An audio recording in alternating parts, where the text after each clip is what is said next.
ठाण्यात पुन्हा डम्पिंग ग्राउंडचा विषय पेटणार। 10 जुलैपर्यंत सीपी तलाव कचऱ्याचं डम्पिंग ग्राउंड हटवा, अन्यथा ठाणे मनपा मुख्यालयासमोर कचरा टाकणार। शिवसेना सचिव राम रेपाळे आणि विभाग प्रमुख एकनाथ भोईर यांनी हा इशारा दिलाय। याचा आढावा घेतला आमच्या प्रतिनिधीने।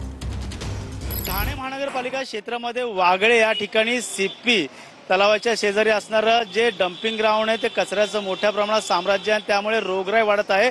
या ठिकाणच्या नागरिकांनी अनेक वेळा महानगरपालिकेला तक्रार केली होती।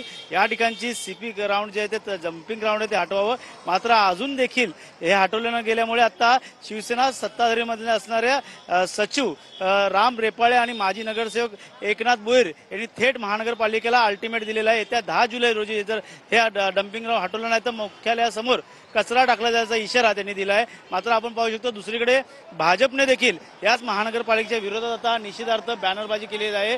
पाहायला गेलं तर डम्पिंग हटावा अशा प्रकारचा नारा या बॅनरच्या माध्यमातून देत कचरा हटावा, प्रशासनाला जाग करा, नालीत गंद, रस्त्यावरती कचरा, कोण जबाबदार, महानगरपालिका, या संदर्भातलं महानगरपालिकेवरती आता एक सर्व खापर फोडलेलं आहे। नियोजन शून्य असे ठाणे महानगरपालिकेच्या आयुक्तांवर कारभार, अशा प्रकारचा या ठिकाणी बॅनरवरची मजकूर भाजपकडनं या ठिकाणी लिहिण्यात आलेला आहे आणि हेच बॅनर वागळे परिसरात जागोजागी लावण्यात आले। त्यामुळे या डम्पिंगची समस्या कशा प्रकारे महानगरपालिका आता सोडवेल हे देखील पाहणं गरजेचं आहे। मात्र सध्या तरी भिवंडी आतकोणी परिसरात डम्पिंग ग्राउंड हलवल्यामुळे काहीसा कचरा त्या ठिकाणी टाकला जातो, साचवला जातो, रोगराई निर्माण होते, आरोग्याचा प्रश्न उद्भवलेला आहे। त्यामुळे नक्कीच येणाऱ्या काळात आता महानगरपालिका कशा प्रकारे सीपी तलाव हटून दुसरीकडे आता स्थलांतर करेल हे देखील पाहणं गरजेचं राहणार आहे।